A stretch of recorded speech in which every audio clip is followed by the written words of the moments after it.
बच्चों स्टार्ट कर रहे हैं हम लोग। एक लोकस में एक ऐसा क्वेश्चन करेंगे जिसमें हाइपरबोला को यूज़ करेंगे, और एक ऐसा क्वेश्चन हम लोग ऑलरेडी कर चुके हैं जिसमें हम लोग एलिप्स को यूज़ किए थे पिछले लेक्चर में, अगर आपको ध्यान में हो। तो देखो हाइपरबोला को कैसे यूज़ करना है। तो हाइपरबोला का थोड़ा बेसिक अगर एक बार देख लें, वैसे ऑलरेडी ये सब हम जानते हैं, हल्का सा एक बार बेसिक बताए देते हैं हम आपको। जैसे ये एक हाइपरबोला हो जाता है, और ये हाइपरबोला में ये हो जाती है उसकी दो फोकस। तो अगर ये स्टैंडर्ड हाइपरबोला, ये एक्स एक्सेस है, ये वाई एक्सेस है, और ये फोकस है एस डैश।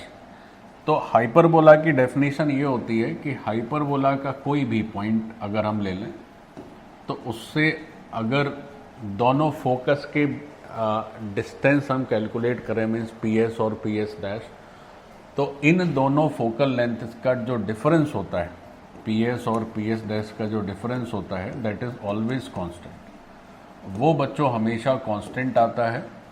और दूसरी बात ये है कि वो जो कांस्टेंट है वो 2a के बराबर होता है ना, that is equal to 2a। अच्छा साहब 2a क्या है? 2a है जैसे एक ये वर्टेक्स है और एक ये वर्टेक्स है हमारे हाइपरबोला का, तो इनके बीच का जो डिस्टेंस है दैट इज कॉल्ड 2a, या इसको आप ऐसे भी कह सकते हैं लेंथ ऑफ ट्रांसवर्स एक्सेस, है ना। So this is your transverse axis. तो ये जो a, अगर इसको ऐसे करने के साथ ये वर्टेक्स a है और ये वर्टेक्स a डैश है, तो दोनों वर्टेक्स के बीच का जो डिस्टेंस है दैट इज कॉल्ड 2a। ठीक, ध्यान रहे ये 2a एलिप्स में क्या होता था, length of major axis, but यहाँ पर ये a डैश इस तरह से। और ये जो फोकाई होती है, एक हो जाती है AE, 0 और दूसरी फोकाई क्या हो जाती है, माइनस AE, 0। तो सबसे पहली बात तो ये हमें समझनी है कि हाइपरबोला की डेफिनेशन क्या है। डेफिनेशन ये है कि ऐसे पॉइंट का लोकस है सच दैट दो फिक्स पॉइंट से डिस्टेंस कैलकुलेट करें, तो वो दो फिक्स पॉइंट क्या हो गए, इसके फोकाई।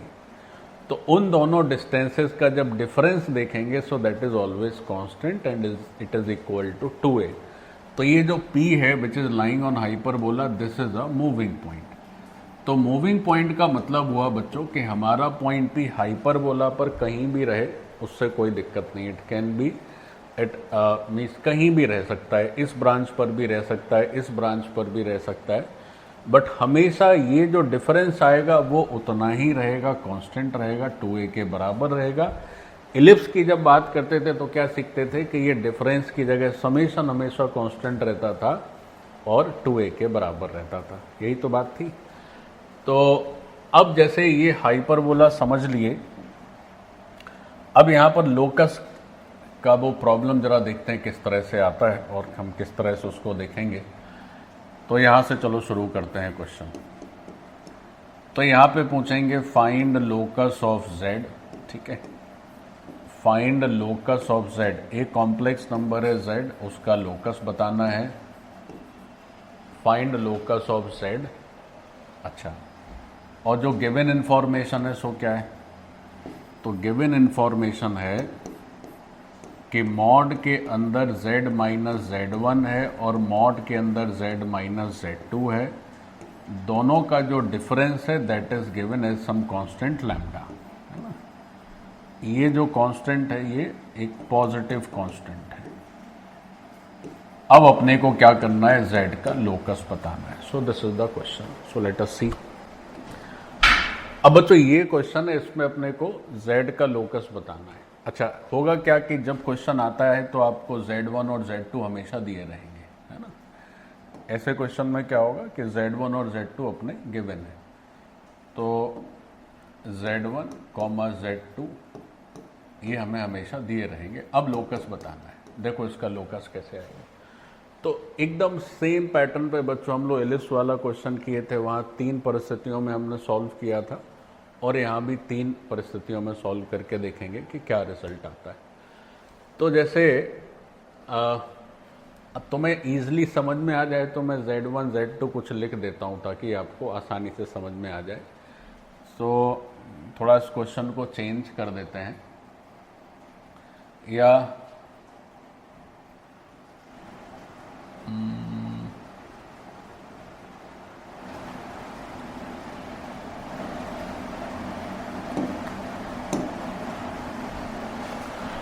जैसे इसको तीनों सिचुएशन में सॉल्व करते हैं बच्चों, तो जो फर्स्ट सिचुएशन है केस फर्स्ट, उसमें देखो क्या होगा।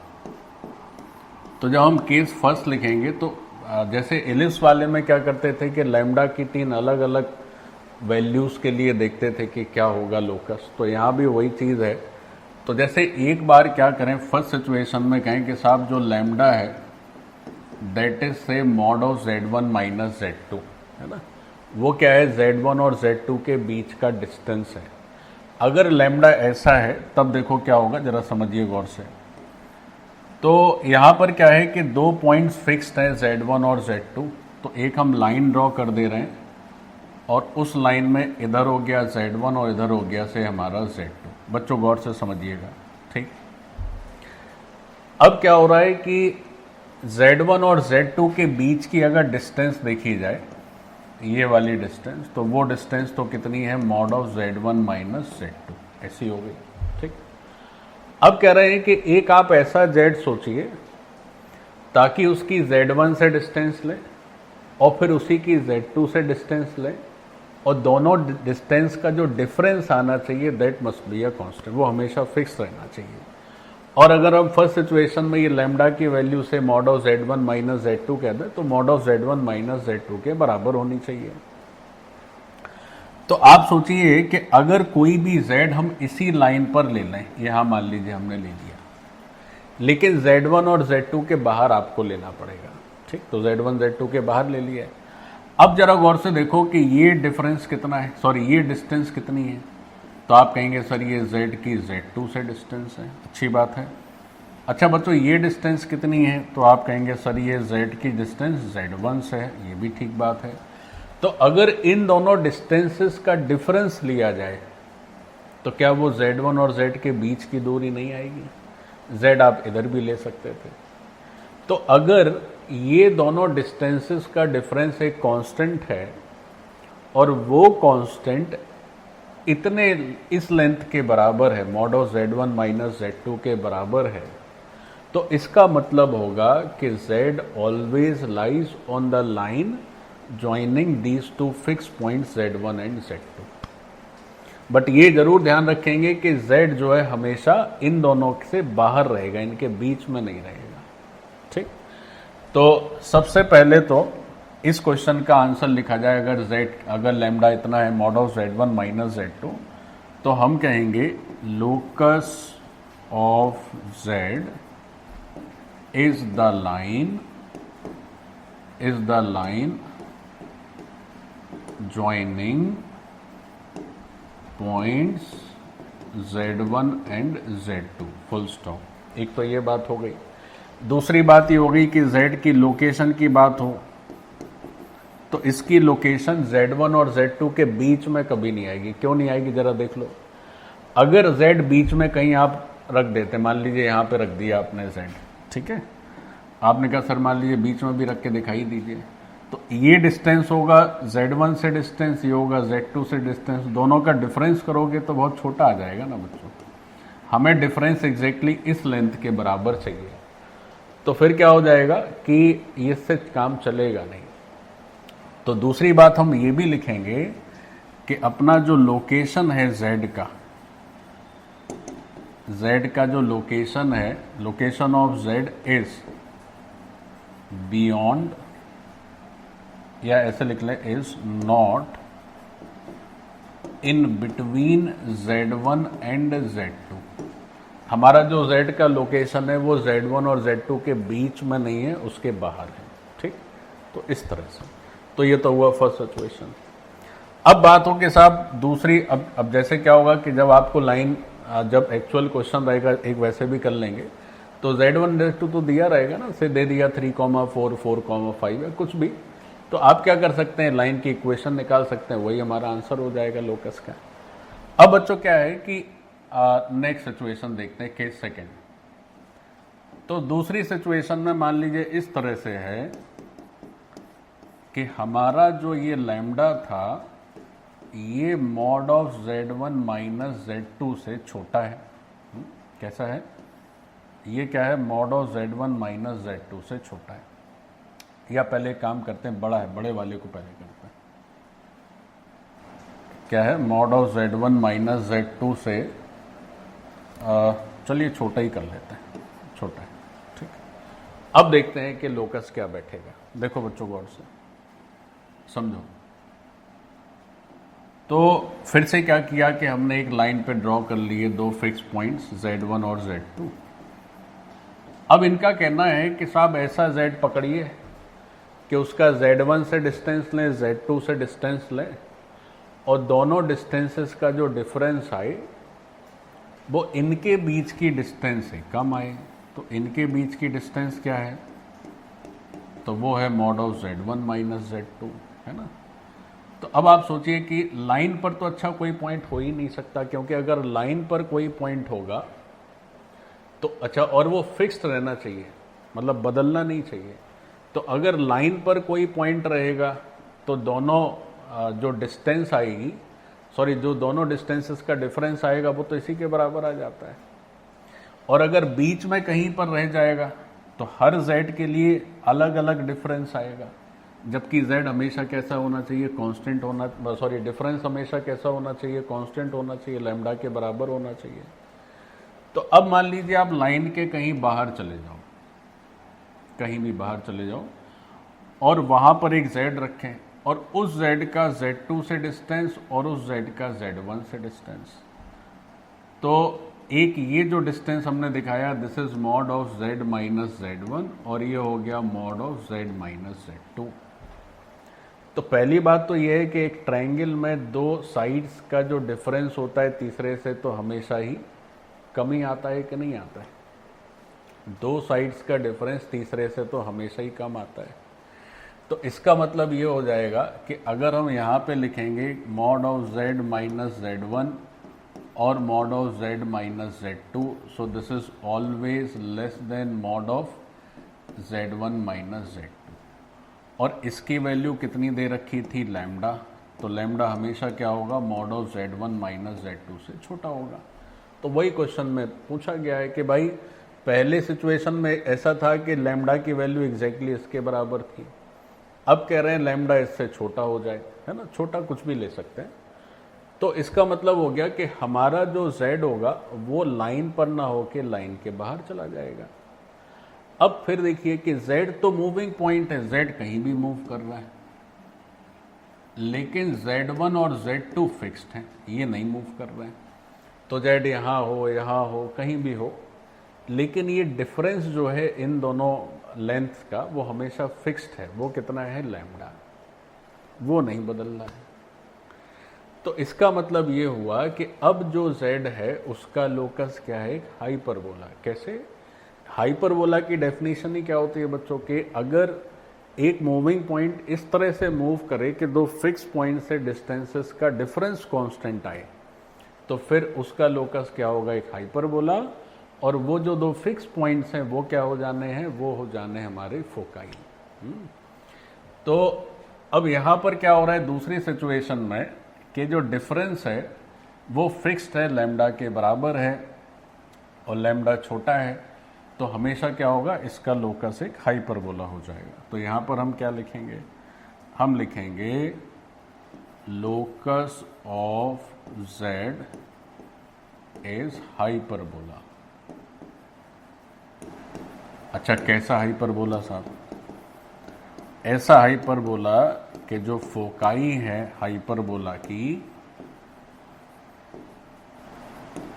तो फोकाई है हाइपरबोला की क्या, Z1 एंड Z2। एक फोकाई है बच्चों Z1 और दूसरी फोकाई क्या है, Z2। अब देखिए हम लोग क्या कर सकते हैं, इस हाइपरबोला की इसेंट्रिसिटी भी बता सकते हैं यहां से। कैसे, देखो कैसे बता सकते हैं। तो क्वेश्चन में तो ये दिया हुआ था कि साहब ऐसा है कि z का Z1 से डिस्टेंस लीजिए और z की Z2 से डिस्टेंस लीजिए, दोनों डिस्टेंसेस का डिफरेंस लैम्डा होना चाहिए और लैम्डा आपका क्या है, इससे छोटा है। ठीक है, समझिए गौर से।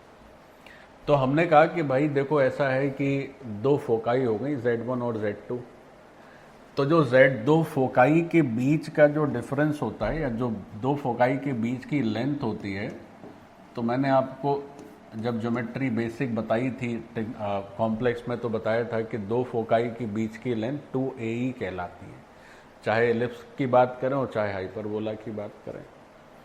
अच्छा, और दूसरी बात, अब अभी जैसे शुरू में ही बताया था कि अगर दो फोकल डिस्टेंसेस का डिफरेंस करते हैं तो वो 2A आता है, तो वो भी हाइपरबोला में 2A आता है, और एलिप्स में क्या होता है, समेशन करते हैं फोकल डिस्टेंसेस का, तो 2A आता है। तो फिर यहाँ से ये जो आपका लैम्डा दिख रहा है, वो लैम्डा क्या हो जाएगा साहब, वो हो जाएगा 2A। फोकल डिस्टेंसेस का डिफरेंस हो गया 2A यानी लैम्डा, चूंकि लैम्डा दिया हुआ है क्वेश्चन में, और 2A ही हो गया आपका दोनों फोकाई के बीच का डिस्टेंस। तो अब बात हुई कि अच्छा ई बता दीजिए साहब कितना है, तो ई आराम से बता देंगे। कैसे बता देंगे, देखो क्या करेंगे कि mod of Z1 minus Z2 है 2A इंटू ई, और 2A की वैल्यू क्या है, लैम्डा इंटू ई, यानी इन दोनों से यहाँ पे 2A को सब्स्टिट्यूट कर दीजिए, तो ई की वैल्यू कितनी हो जाएगी, mod of Z1 minus Z2 divided by lambda. अब देखो क्वेश्चन में दिया ही हुआ था कि वो जो डिफरेंस कांस्टेंट था वो इससे तो छोटा ही है, तो इसका मतलब हो गया इसेंट्रिसिटी 1 से बड़ी हो गई। तो हाइपरबोला की प्रॉपर्टी होती है कि इसेंट्रिसिटी हमेशा 1 से ज़्यादा ही होनी चाहिए। तो इस तरह से आपकी इसेंट्रिसिटी भी पता चल गई। फिर अगर कहें अब तीसरी सिचुएशन सेम क्वेश्चन में एक और आखिरी, फिर एक उसको एक्चुअल एग्जाम्पल से करा देंगे तो आसानी से और अच्छा समझ में आ जाएगा। बच्चों देखो, अब जैसे ये आप क्वेश्चन कर रहे हैं तो उतना ईजी तो है नहीं, तो अगर आपको थोड़ा बेसिक हाइपरबोला पता है तभी आप उसको ठीक से समझ पाएंगे। उसके लिए कॉम्प्लेक्स नंबर में जिस दिन हम लोग ज्योमेट्री की शुरुआत किए थे तो मैंने आपको hyperbola, ellipse, circle, straight line के बारे में सब बताया था, एक बेसिक फॉर्मेट, तो उतना देखने से भी काम चल जाएगा। अब इसी क्वेश्चन का थर्ड पार्ट क्या हो सकता है, एक बार लैम्डा हो गया mod of Z1 minus Z2, एक बार हो गया उससे कम, और एक बार कर लेते हैं उससे ज़्यादा, है ना। So this is the third one. अब बोल रहे हैं कि साहब ऐसा है कि जो लैम्डा है वो दोनों कॉम्प्लेक्स के बीच की जो डिस्टेंस है उससे ज़्यादा है, तो बताइए क्या उत्तर लिखेंगे। तो देखें कैसे उत्तर लिखेंगे, बच्चों समझो। अब बोले कि सर दो कॉम्प्लेक्स नंबर ड्रॉ कर लीजिए आप कहीं भी, तो साहब एक हो गई Z1, एक हो गई Z2। अच्छा, अब ऐसा Z पकड़िए कि Z1 से डिस्टेंस लें, Z2 से डिस्टेंस लें, और वो जो डिफरेंस आए वो डिफरेंस क्या हो जाए, इनके खुद की जो बीच की डिस्टेंस है उससे ज़्यादा हो जाए, ऐसे, ठीक। तो बोले कि अच्छा ठीक है, बाहर कहीं ले लेते हैं सर Z। तो ट्रायंगल की दो साइड का डिफरेंस तीसरे से ज़्यादा कैसे हो सकता है भाई। इसमें लिखा क्या हुआ है, अगर इस पूरे क्वेश्चन को देखें तो ऐसे लिखा हुआ था ना कि Z का Z1 से डिस्टेंस, फिर Z का Z2 से डिस्टेंस, और difference of these two distances is lambda, और वो लैम्डा जो है वो क्या है, mod of Z1 minus Z2 से बड़ा है। तो ये कैसे पॉसिबल है बच्चों, कभी भी अगर एक कोई पॉइंट किसी भी ट्रायंगल में दो साइड्स का डिफरेंस तीसरे से हमेशा छोटा ही आएगा, बड़े होने का तो प्रश्न ही नहीं है। अच्छा, फिर दूसरी बात क्या है, यहां रखने, अगर मान लीजिए Z को कोई यहां ले ले या यहां ले ले बाहर, तो फिर क्या हो जाता है, ये डिफरेंस एग्जैक्टली इसके बराबर हो जाता है। तो इससे भी गए, ना ये किसी काम का है, ना ये किसी काम का है, ना ये किसी काम का। अच्छा, बीच में रख लेंगे तो और छोटा हो जाएगा डिफरेंस, तो ये भी किसी काम का नहीं। तो कहीं पे ले ही नहीं सकते ना लाइन पर कहीं ले सकते हैं, ना लाइन के बाहर जा सकते हैं। तो यानी यहां पर क्या सॉल्यूशन होगा, इस सिचुएशन में आ जाएगा no solution, no possible side, यहां पे कोई Z हो ही नहीं सकता। ठीक, चलिए एक बार क्या करते हैं, ये पूरी एनालिसिस हमने करी है तो ये मैं समझता हूं थोड़ा सा डिफिकल्ट है। एक बार क्या करते हैं, Z1 Z2 को दो एक्चुअल कॉम्प्लेक्स नंबर लेके मैं थोड़ा सा एक बार और इसको वर्किंग कर देता हूं ताकि एक बार और आपके दिमाग में चला जाए। देखो, तो एक आसान से नंबर्स लेके इसको हम सॉल्व कर लेते हैं। तो लिख रहे हैं जैसे मॉड ऑफ Z माइनस से यहाँ पे लिख देते हैं 1 प्लस आई, फिर लिख देते हैं मॉड ऑफ z माइनस से लिख दिया से 4 प्लस 5i, चलो ऐसे लिख देते हैं, ठीक। और ये दिया हुआ है कुछ लैम्डा, ठीक। तो क्वेश्चन में कह रहे हैं get locus of z, z का लोकस बताना है इफ अगर एक बार लैम्डा की वैल्यू दे दी है से 5, एक बार बच्चों लैम्डा की वैल्यू दे दी है 10 और एक बार बच्चों लैम्डा की वैल्यू दे दी है 2, ऐसे, ठीक। अब देखो इसको सॉल्व करना है। Means for 3 different values of lambda you need to get the locus of z। Can you figure out, can you get the answer? देखें, लैम्डा की 3 अलग अलग वैल्यूज के लिए अपने को क्या करना है, z का लोकस बताना है। तो ये लोकस अपन कैसे करेंगे सोचो। अच्छा, एक काम और करना चाहिए क्वेश्चन में, एक ऊपर से भी मॉडुलस लगा देना चाहिए, क्योंकि कोई भी डिस्टेंस बड़ी हो सकती है, कोई भी छोटी हो सकती है, तो बाहर मॉडुलस लगाने से वो पॉजिटिव ही रहेगा। अब इसकी वर्किंग करते हैं क्वेश्चन की। देखो तो क्या है कि सबसे पहले तो 2 कॉम्प्लेक्स नंबर्स यहाँ पर गिवन है। एक कॉम्प्लेक्स नंबर z1 क्या लिखा है बच्चों, 1 प्लस आई, और दूसरी कॉम्प्लेक्स नंबर z2 लिख लेते हैं 4 प्लस 5i। तो उसको पढ़ना कैसे, तो पढ़ना है z का 1 प्लस आई से डिस्टेंस, ये पहली डिस्टेंस हो गई, और z की 4 प्लस 5i से डिस्टेंस, ये दूसरी डिस्टेंस हो गई, और दोनों डिस्टेंसेस का डिफरेंस दिया है लैम्डा, और लैम्डा की 3 अलग अलग वैल्यूज दी हैं। तो कभी भी ऐसा क्वेश्चन आए बच्चों, बीच में माइनस हो या प्लस हो, सबसे पहला काम ये करना है कि इन 2 कॉम्प्लेक्स नंबर के बीच की एक्चुअल डिस्टेंस पकड़ना है, सबसे पहला काम। तो सबसे पहला काम करते हैं कि साहब, जैसे एक पॉइंट लिखते हैं z1, तो z1 हो जाएगा हमारा 1 प्लस आई, और दूसरा है z2, तो वो है 4 प्लस 5i। तो z1 z2 के बीच की डिस्टेंस निकालते हैं, distance between z1 and z2। अब इसको आप थोड़ा टेक्निकल टर्म में ये भी लिख सकते हैं, बट उसकी ज़रूरत नहीं है, तो डायरेक्ट ही डिस्टेंस आ जाएगी। तो डिस्टेंस फॉर्मूले से आप निकाल लीजिए। ये अगर पॉइंट के फॉर्म में लिखा जाए तो ये पॉइंट है तुम्हारा 1,1 और ये पॉइंट हो रखा है 4,5। तो डिस्टेंस निकालोगे तो बच्चों x1 माइनस x, तो 3 का स्क्वायर, 4 का स्क्वायर, 5 आ जाएगा, है ना। तो ये मैंने जानबूझ के ऐसी वैल्यूज़ रखी है कि आपको कैलकुलेशन में किसी तरह का कष्ट ना हो, फटाफट हो जाए।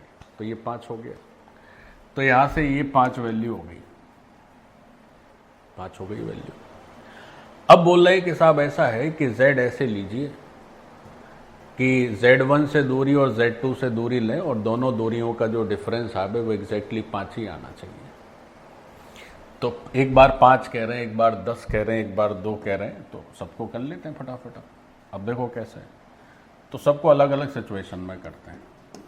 एक बार लिखा कि साहब लैम्डा जो है वो 5 आना चाहिए, ठीक। तो 5 आने का मतलब क्या है, तो 5 आने का मतलब है कि अगर ये हमारा है z1, ये है z2, इनके बीच की डिस्टेंस तो खुद ही 5 यूनिट है, तो z 100% इसी लाइन पे ही रहेगा। z 100% लाइन पर ही रहेगा, लेकिन z2 और z1 के बीच में नहीं आना चाहिए। तो अगर कोई कहे लोकस बता दीजिए z का, तो ये पॉइंट हो गया साहब 1,1 और ये पॉइंट हो गया 4,5। तो लोकस ऑफ z क्या लिखोगे, तो स्ट्रेट लाइन की इक्वेशन लिखनी पड़ेगी।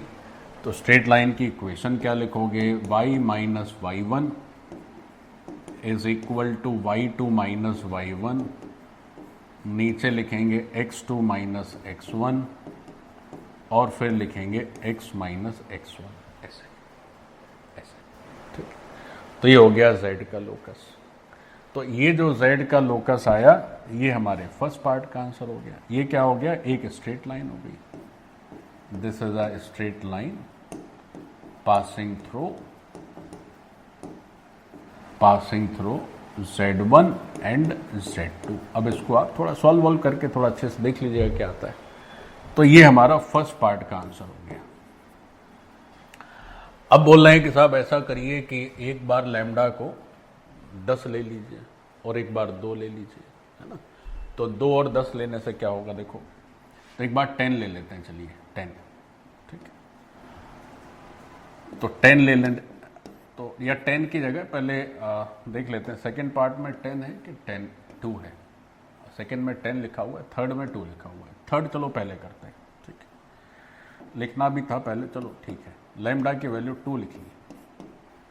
अब देखिए साहब कहाँ होगा, बोल रहे कि Z चाहे जहाँ लो, जहाँ आपकी मर्जी, लेकिन जब आप Z1 और Z2 से उसकी डिस्टेंस निकालें और उनका डिफरेंस निकालें, तो वो जो डिफरेंस है वो केवल और केवल 2 ही होना चाहिए।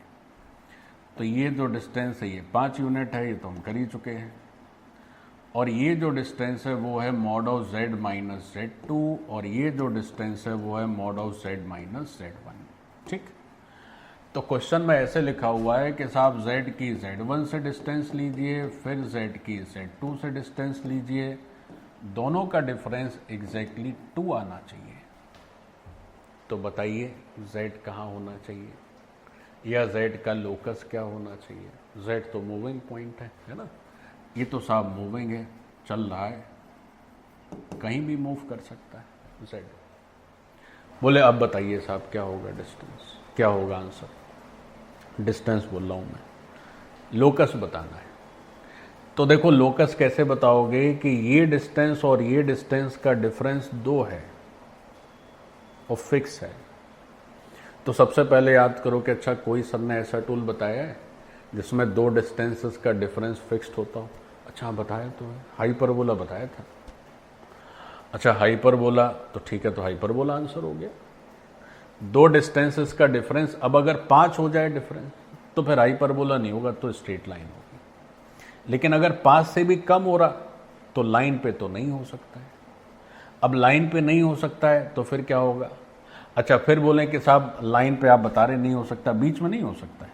देखो बीच में करोगे तो क्या होगा कि जैसे मान लीजिए यहाँ है Z, तो इस डिस्टेंस और इस डिस्टेंस का डिफरेंस नेचुरली 2 हो सकता है। लेकिन अगर आप Z बदलोगे तो फिर डिस्टेंस का डिफरेंस बदल जाएगा, बट डिफरेंस बदलना नहीं चाहिए। तो यहाँ हम हर जगह कहीं भी नहीं ले सकते वैल्यू, हमें Z ऐसी जगह लेना होगा ताकि डिफरेंस एग्जैक्टली 2 ही रहे। आप ये पूरा सेगमेंट कंसीडर नहीं कर सकते। तो फिर क्या बच गया, तो फिर बच गया सर हाइपरबोला या लाइन के। चलिए सर बाहर चलते हैं, तो बाहर क्या ऐसे बहुत सारे पॉइंट्स हो सकते हैं, हाँ हो सकते हैं। अच्छा इन दोनों के बीच में भी 2 पॉइंट ऐसे होंगे, कैसे देखो तुम्हें सिखाते हैं। एक बार क्या होगा जब ये वाला हाइपरबोला का पोर्शन, भाई ये दोनों तो फोकाई हो जाएंगे हाइपरबोला की, 2 फिक्स पॉइंट। तो एक वर्टेक्स और दूसरा वर्टेक्स, तो एक जो वर्टेक्स होगा वो भी फोकाई के बीच से ही कटता है। मतलब कहने का ये है कि आंसर तो चलिए हाइपरबोला हो गया, लेकिन क्या हम ये इस पे चर्चा कर रहे हैं कि क्या कोई पॉइंट इन दोनों के बीच में ऐसा हो सकता है जो उसको सेटिस्फाई करे। होगा, कैसे होगा देखो, एक हमने ये हाइपरबोला की ब्रांच बनाई और ये बनाई, ये है से तुम्हारा Z2 और ये है Z1। तो हाइपरबोला इन यहाँ से और यहाँ से होके गुजर रहा है ना, तो ये 2 पॉइंट्स भी इसी कैटेगरी के होंगे, ताकि सच दैट ये जो डिफरेंस है डिस्टेंसेस का वो 2 आएगा, ठीक। और बाद बाकी हाइपरबोला पे हर पॉइंट उसी कैटेगरी का होगा।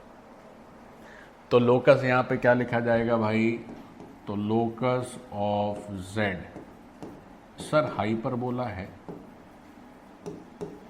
अच्छा ठीक है, हाइपरबोला हो गया। बोले क्या, अच्छा हाइपरबोला की फोकाई बताओ क्या क्या है। तो हाइपरबोला हो गया लोकस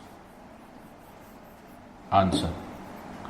वैसे अगर फोकाई पूछी जाए तो सर एक फोकाई है Z1। अच्छा Z1 कितना है, 1 + i। एक फोकाई है सर Z1 और सॉरी एक फोकस है Z1 और दूसरा फोकस है Z2 विच इज 4 + 5i। ये भी बता सकते हैं। अच्छा, क्या आप इस हाइपरबोला की एसेंट्रिसिटी बता सकते हैं? हाँ सर, बता सकते हैं। कैसे? सर ऐसे बता सकते हैं कि ये जो 2 है वो हाइपरबोला में 2a के बराबर रहता है, नहीं, 2 वर्टेक्स के बीच का डिस्टेंस। फोकल डिस्टेंसेस को आपस में अगर सब्ट्रैक्ट करते हैं एक दूसरे से, तो जो मैग्नीट्यूड आएगा वो 2a के बराबर हो गया। और ये जो 5 है सर, ये 2ae के बराबर है, 5। This is the distance between 2 foci. So this 2ae is 5 and 2a is 2। क्या है? 2ae 5 है और 2a है 2। तो फिर e की वैल्यू कैसे आ जाएगी? तो e हो जाएगा 5/2a, मतलब 5/2। तो एक तो फोकाई अगर पूछ दी जाए तो फोकाई बता दो, फिर अगर एसेंट्रिसिटी पूछ दी जाए तो एसेंट्रिसिटी भी बता सकते हैं। सर अगर इक्वेशन और बता देते तो बड़ी कृपा रहती। अब साहब इक्वेशन के लिए थोड़ा सा फिर वो कोऑर्डिनेट की तरफ चला जाएगा। तो जिन्होंने कोऑर्डिनेट पढ़ रखी है वो खुद से भी कर सकते हैं कि अगर 2 फोकाई दी हैं हाइपरबोला की, एसेंट्रिसिटी पता चल गई तो आराम से आप इक्वेशन बता सकते हैं। और साहब जिन्होंने कोऑर्डिनेट नहीं पढ़ी है वो हम बताएंगे तो भी किसी लायक नहीं है, तो भी समझ नहीं पाओगे। तो ये सब बहुत इजी, अगर आप कोऑर्डिनेट का बेसिक भी थोड़ा बहुत एलिमेंट्री जानते हैं तो अगर कोनिक में 2 एलिमेंट अगर पता चल जाए तो आप फिर जो है कोनिक की इक्वेशन आराम से लिख पाते हैं। यहाँ पे तो 2 पता चल रहे हैं, फिर आपको एसेंट्रिसिटी भी पता चल रही है, आप सब आराम से कर पाएंगे। एनीवेज, तो ये हो गया थर्ड पार्ट के लैम्डा 2 है। बोले साहब लैम्डा 10 कर दें तब? अब कह रहे हैं कि लैम्डा साहब 10 कर दें। सेकेंड पार्ट जो था, तो 2 डिस्टेंसेस का डिफरेंस 10 हो गया। अब देखिए सर बच्चों, क्या है कि ये जो Z1 और Z2 है एक दूसरे से 5-5 यूनिट की दूरी पर है, 5 यूनिट की दूरी पर। अब देखो क्या है कि Z अगर यहां कहीं हो जाए तो डिफरेंस लोगे तो 5 ही आएगा, तो यहां तो चलेगा नहीं। और यहां कहीं हो जाए तो डिफरेंस 5 से भी कम आएगा, तो यहां भी नहीं चलेगा। यहां करोगे तो भी डिफरेंस 5 से कम आएगा, तो यहां भी नहीं चलेगा। तो ना लाइन पे Z ले सकते, ना लाइन के बाहर ले सकते, तो कहां लोगे? कहीं नहीं। भाई मैक्सिमम जो डिफरेंस है वो 5 आ सकता है, या 5 से छोटा होगा, 5 से बड़े का तो प्रश्न ही नहीं। तो 5 से बड़े का प्रश्न नहीं है, इसका मतलब क्या हो गया? तो यहां पे हो गया नो Z पॉसिबल, यहां पर कोई Z पॉसिबल नहीं है। तो यही आंसर हो गया। अच्छा, एक तो चलिए लोकस की बात हो गई, इसी में एक रेंज का भी प्रश्न पूछ सकते हैं। कैसे? देखो कैसे कहे, अच्छा ठीक है तुम लोकस बता दिए, रेंज और बता दो तो जाने कि तुमने पढ़ाई की है ठीक। तो बोले रेंज बताओ mod of Z minus 1 plus I minus mod of Z minus 4 plus 5i। इन दोनों डिस्टेंसेस का जो डिफरेंस है उसकी रेंज बताओ क्या है। तो तुम कहोगे सर देखिए इन दोनों के बीच का डिस्टेंस तो 5 था, तो जब डिस्टेंसेस का डिफरेंस ले रहे थे तो 5 आ रहा था या उससे छोटा आ रहा था, तो इसकी रेंज क्या लिखोगे? तो इसकी रेंज लिख सकते हो, मैक्सिमम वैल्यू तो हो गई 5, मैक्सिमम वैल्यू क्या हो गई 5, और मिनिमम वैल्यू क्या हो गई 0। अब 0 आंसर कभी होगा कि नहीं होगा, जरा इसको भी सोचो। 0 आंसर कभी हो सकता है क्या कि Z की 1 प्लस आई से डिस्टेंस ले लें और Z की 4 माइनस 5i से डिस्टेंस ले लें, दोनों डिस्टेंस एग्जैक्ट बराबर हो जाएंगे तो 0 हो जाएगा? हो सकता है। अगर Z आप एकदम बीचों बीच में ले लें, बीचों बीच में ले लें, तो यहां से डिस्टेंस बराबर ही रह जाएगी, तो 0 भी हो जाएगा। तो 0 पे क्या रहेगा? क्लोज्ड। तो रेंज की वैल्यू क्या लिखोगे? रेंज बिलोंग्स टू 0 to 5, ऐसे ये भी लिख सकते हैं। ठीक, इसी में अगर एक वो एलिप्स वाला ही ऐड कर दें, जैसे कैसे बोले कि अच्छा एक काम करिए इसकी भी जरा रेंज बता दीजिए तो जाने। बोले रेंज बताओ, किसका रेंज बताना है भाई? मॉड के अंदर Z माइनस 1 प्लस आई है और मॉड के अंदर z माइनस 4 प्लस 5i, इसका चलिए रेंज बताइए। तो उसका रेंज क्या हो जाएगा? तो इस सिचुएशन में मिनिमम वैल्यू 5 होगी और मैक्सिमम की कोई लिमिट नहीं। ऐसे मिनिमम वैल्यू 5 कब होगी? जब वो लाइन पर रहेगा, है ना। पीछे वाला लेक्चर देखेंगे तो ये सब बताया हुआ है। तो इन दोनों का रेंज भी बता सकते हैं। तो ये भी लोकस के बहुत बढ़िया क्वेश्चन है बच्चों, जिसमें एलिप्स भी हो सकता है, स्ट्रेट लाइन भी हो सकती है, नो सॉल्यूशन भी हो सकता है जब बीच में प्लस हो, और अगर बीच में माइनस हो तो आइदर स्ट्रेट लाइन और हाइपरबोला और नथिंग। ठीक, डन।